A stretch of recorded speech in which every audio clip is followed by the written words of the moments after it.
El 22 de junio de 1941, Alemania lanzó la Operación Barbarroja, un ataque sorpresa a la Unión Soviética. Después de años de engañar al primer ministro soviético Joseph Stalin con una falsa sensación de seguridad mientras consolidaba su dominio sobre Europa Occidental, Alemania estaba lista para enfrentarse al masivo ejército rojo soviético. Más de 3,5 millones de tropas alemanas y del eje lanzaron una ofensiva a lo largo de un frente de 1.800 millas. Un total de 148 divisiones, que representaban el 80% del ejército alemán, se dedicaron a la campaña. 17 divisiones Panzer, organizadas en 4 grupos Panzer y equipadas con 3.400 tanques, lideraron la carga. Fueron respaldados por 2.700 aviones de la Luftwaffe, convirtiéndolo en la fuerza de invasión más grande de la historia en ese momento. Los alemanes lograron fuertes avances iniciales, con los grupos Panzer avanzando rápidamente hacia sus objetivos, mientras las fuerzas rusas colapsaban en desorden. Las vastas cantidades de tropas y equipos soviéticos lanzados contra el ejército alemán se perdieron rápidamente, ya que los alemanes tuvieron poco problema en diezmar las fuerzas de tanques soviéticos que se enviaron en su camino. Alemania logró avances significativos con sus tácticas probadas de armas combinadas, perfeccionadas a lo largo de los años, aplastando numerosos tanques soviéticos mientras avanzaban.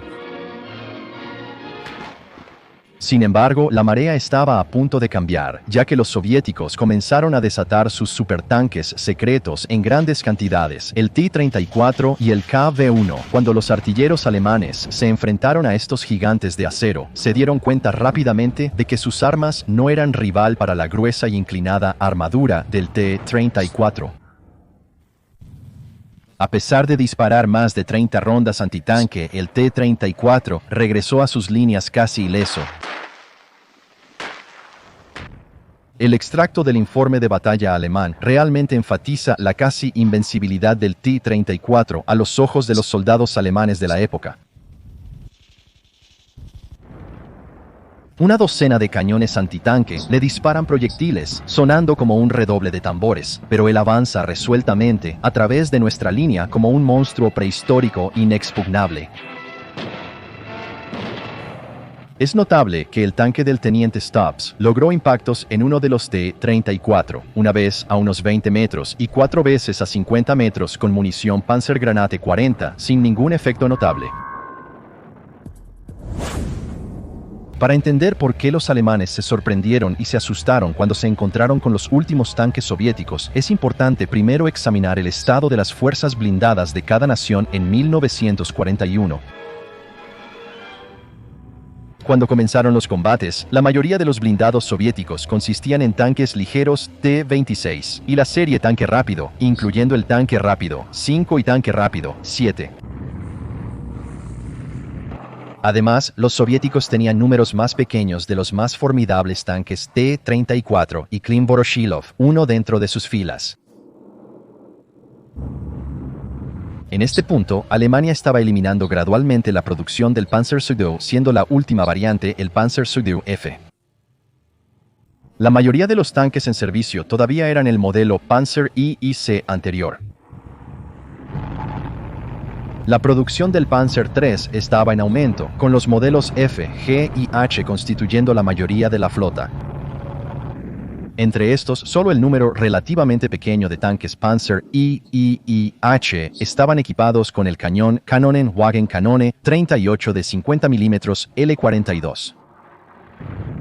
Los demás Panzer III siguieron usando el cañón más corto de 37 mm. El Panzer IV se empleaba aún principalmente para apoyar a la infantería, equipado con un cañón de 75 mm de cañón corto, siendo el modelo E el más reciente en ese momento. Además, los tanques Panzer 38T también estaban en servicio en este momento. Entonces, aquí está la situación. Todos estos tanques alemanes pueden penetrar fácilmente la armadura de un BT-5 o AT-26. Al mismo tiempo, las armas rusas de 45 mm no son ninguna broma. Pueden penetrar el blindaje de cualquier tanque alemán en servicio a distancias de combate usuales. Ahora, en cuanto al T-34, fue un verdadero cambio de juego, con su armadura inclinada proporcionando un grosor efectivo de 90 mm y un potente cañón de 76.2 mm. El único tanque alemán capaz de penetrar su armadura era el relativamente raro Panzer III. Sin embargo, incluso el cañón de 50 mm de este tanque solo podía penetrar la armadura del T-34 a corta distancia y ángulos más planos, específicamente dentro de 100 metros. Ningún otro tanque alemán puede penetrar esa armadura. Por otro lado, tanto los modelos de 1940 como los de 1941 del T-34 pueden penetrar todos los tanques alemanes en servicio desde distancias de al menos 500 metros. No solo los T-34s son casi impervios al fuego de cualquier tanque alemán en el campo, sino que también tienen una movilidad superior. A pesar de usar el mismo sistema básico de dirección de embrague diferencial y freno que todos los tanques alemanes de la época, la potencia del T-34 supera significativamente la de cualquier tanque alemán, incluso aunque es más pesado que todos ellos. Sus amplias orugas y su baja presión sobre el suelo le permitían atravesar terrenos blandos donde los tanques alemanes a menudo quedaban atascados, una ventaja esencial en el desafiante terreno del frente oriental. Los alemanes, que habían enfrentado una oposición manejable, se encuentran con un tanque casi impenetrable a su fuego, que puede destruir cualquier cosa desde una distancia de 400 metros y supera en velocidad a todos sus vehículos. Las únicas formas de destruir efectivamente los T-34 eran, o bien enfrentarlos con un tanque raro y esperar un disparo afortunado, llamar a un apoyo aéreo o fuego de artillería, o atraerlos hacia minas terrestres o un emplazamiento de cañones antiaéreos de 88 mm, ya que ningún cañón antitanque alemán de la época podía penetrar la armadura del T-34. Como resultado, los alemanes evitaban estratégicamente las batallas de tanques directas con los T-34 o Klein Voroshilov 1S siempre que era posible. Al principio, los historiadores creían que los nuevos tanques estaban dispersos en el ejército en pocas cantidades, pero investigaciones recientes revelan lo opuesto. Estos tanques estaban en realidad concentrados en formaciones específicas, como el cuerpo mecanizado. Entre el cuerpo mecanizado, 4 formaciones estaban especialmente bien equipadas. El día de la invasión alemana, alrededor del 70% de todos los tanques T-34 y Klein Voroshilov producidos en ese momento estaban concentrados en el 4º, 6º, 8º y 15º cuerpo mecanizado. El 6º cuerpo mecanizado operaba en Białystok, mientras que los otros estaban en Ucrania soviética. Todos sus encuentros con tanques alemanes ocurrieron durante o justo antes de la batalla de Brody.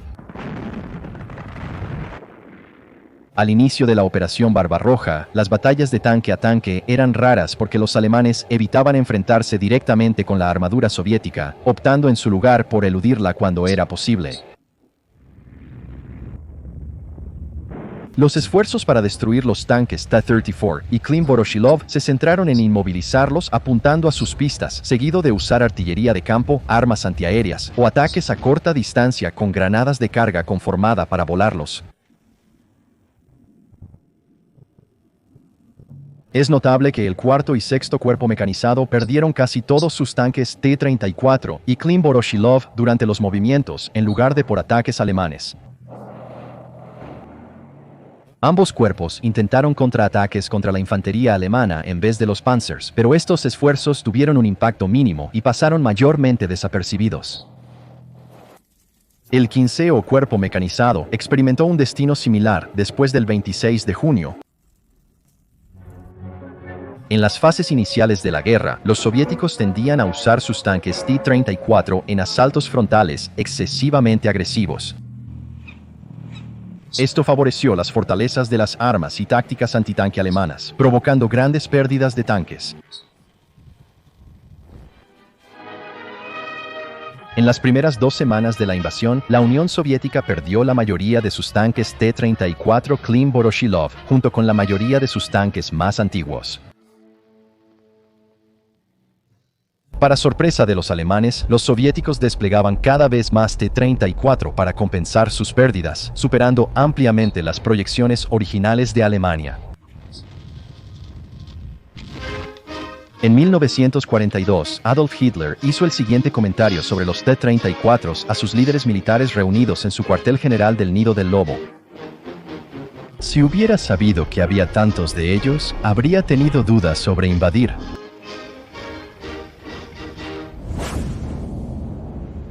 A pesar de la superioridad técnica del T-34, su efectividad en las primeras batallas se vio obstaculizada por una implementación incorrecta y una deficiente formación de la tripulación. Muchos conductores tenían menos de 5 horas de experiencia al volante. Los artilleros nunca habían operado un cañón de tanque, y algunos equipos nunca habían visto el T-34 antes del estallido de la guerra. Esto resultó en malas decisiones, mantenimiento deficiente y fallas en explotar completamente las ventajas del tanque.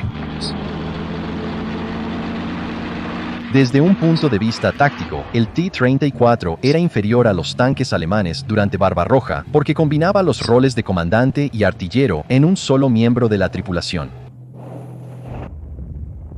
Una vez que el comandante comenzó a disparar, perdió su conciencia situacional más amplia y fue incapaz de dirigir eficazmente el tanque en la batalla. Esta limitación obstaculizó su efectividad en la batalla, y solo unos pocos comandantes soviéticos excepcionalmente hábiles pudieron superar esta desventaja. El doble papel del T-34 lo hizo inferior a los tanques alemanes como el Panzer III y IV, que tenían roles dedicados para el comandante y el artillero. Se observó que los ataques de tanques rusos a menudo veían a los T-34 avanzando como una manada de toros salvajes, disparando sus armas continuamente y sin apuntar correctamente. Este enfoque pudo deberse a la limitada formación de las tripulaciones de tanques por las altas pérdidas, pero combinar los roles de comandante y artillero en una persona fue un factor contribuyente. Las tripulaciones soviéticas fueron castigadas por tomar la iniciativa, resultando en tácticas rígidas y predecibles que normalmente involucraban cargar directamente en formaciones limitadas. El enfoque alemán de formación fue muy superior, destacando la flexibilidad táctica y las habilidades de artillería facilitadas por el uso de radios.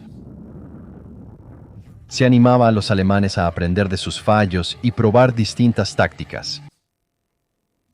Por otro lado, la formación rusa fue mucho más estricta.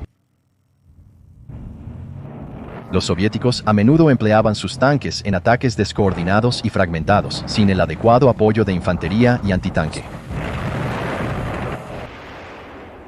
Esto dejó a los T-34 vulnerables a ser abrumados y superados en maniobras por el enfoque de armas combinadas alemán. Hasta la introducción del T-34, 85 en 1944, solo los comandantes de compañía entre las unidades T-34 estaban equipados con radios.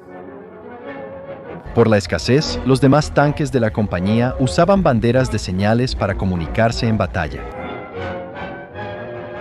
Sin embargo, en las condiciones caóticas de combate, con humo y polvo oscureciendo el campo de batalla, estas banderas rápidamente se volvieron ineficaces. Combinado con tácticas deficientes, las tripulaciones de T-34 lucharon para mantener la coordinación y fluidez en la batalla.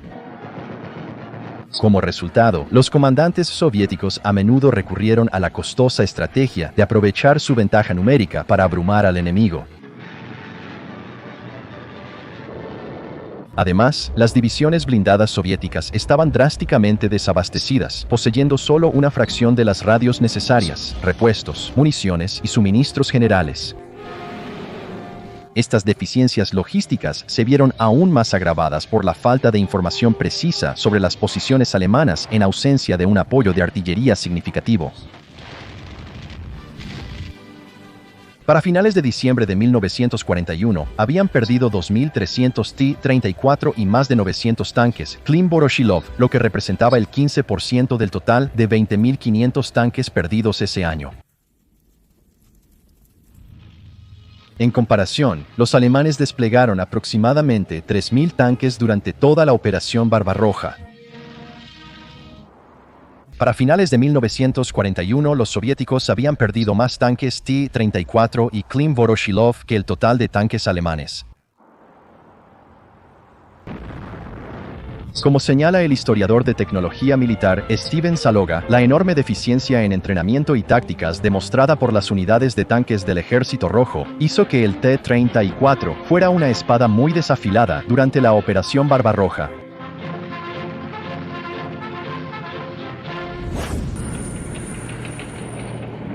El 4 de octubre de 1941, la Cuarta División Panzer, que formaba parte del Grupo Panzer II del general Heinz Guderian, sufrió un revés significativo en Sensk, cerca de Orel. En respuesta, Guderian pidió una investigación sobre las realidades de la guerra de tanques en el frente oriental y sugirió que una solución rápida podría ser producir una copia directa del T-34. El 20 de noviembre, una comisión especial de Panzers llegó al frente oriental para evaluar el T-34. El Departamento de Armas concluyó que copiar el T-34, como había propuesto Guderian, sería desafiante debido a las cantidades requeridas de aleación de acero y motores diésel. En cambio, recomendaron desarrollar un nuevo tanque medio alemán que incorporaría tres características clave del T-34: un cañón largo y sobresaliente, excelente movilidad fuera de carretera gracias a grandes orugas, y una armadura inclinada y vidriosa para una protección mejorada con un grosor moderado de armadura. Aunque se encontraron cientos de T-34s abandonados por los alemanes en avance, no fue hasta diciembre de 1941 que un ejemplo llegó a la instalación de pruebas de vehículos motorizados de Kummersdorf para una evaluación exhaustiva. La evaluación concluyó que el T-34 era superior tanto al Panzer III como al IV en términos de protección, movilidad y potencia de fuego. Sus anchas orugas producían una menor presión sobre el suelo, resultando en un rendimiento significativamente mejor en terrenos difíciles que las orugas más estrechas de los Panzers. En el informe final, se afirmó que el T-34 era un tanque bien diseñado, y bajo las circunstancias, la solución más práctica sería simplemente copiarlo. Hitler respondió rápidamente al desafío planteado por el T-34 a las envejecidas fuerzas Panzer del Reich, estableciendo el Ministerio de Armas y Municiones bajo Fritz Todt, más tarde supervisado por Albert Speer. Fue en gran parte debido a la intervención directa de Hitler que el cañón antitanque de 75 mm reemplazó a los obsoletos cañones de 37 mm y 50 mm, y que los cañones de corto alcance en los tanques alemanes se actualizaron a los cañones de 75 mm y 88 mm. Bajo su iniciativa, se desarrollaron tanques avanzados como el Panther, Tiger y King Tiger para modernizar las fuerzas blindadas de Alemania. Las impresionantes cifras de producción también fueron cruciales. Hitler lamentó su decisión de invadir la extensa Unión Soviética, pero era tarde para retroceder. Entre 1939 y 1945, el Tercer Reich produjo aproximadamente 20.000 tanques. A pesar de los métodos de producción más eficientes del ministro de Armamentos, Albert Speer, los soviéticos los superaron ampliamente en producción, con casi 55.000 tanques T-34 solamente saliendo de las líneas de montaje y hacia los campos de batalla de Europa Oriental. Por lo tanto, el abrumador éxito del Ejército Rojo con el T-34 tuvo un profundo impacto en los diseños de vehículos blindados de sus principales adversarios durante el resto de la guerra. Esta influencia también alcanzó a los aliados occidentales, especialmente en el noroeste de Europa durante 1944 a 1945, cuando combatieron contra los avanzados panzers alemanes en el frente. La efectividad del T-34 empujó a todos los lados a replantear sus estrategias y diseños blindados. La presencia del T-34 en 1941 resultó ser un grosero shock para los alemanes. En comparación con otros tanques soviéticos, el T-34 fue capaz de enfrentar y destruir lo mejor de los panzers alemanes. A pesar de modificaciones y contratiempos, el T-34 se mantuvo hasta el final de la guerra en las ruinas de Berlín en 1945.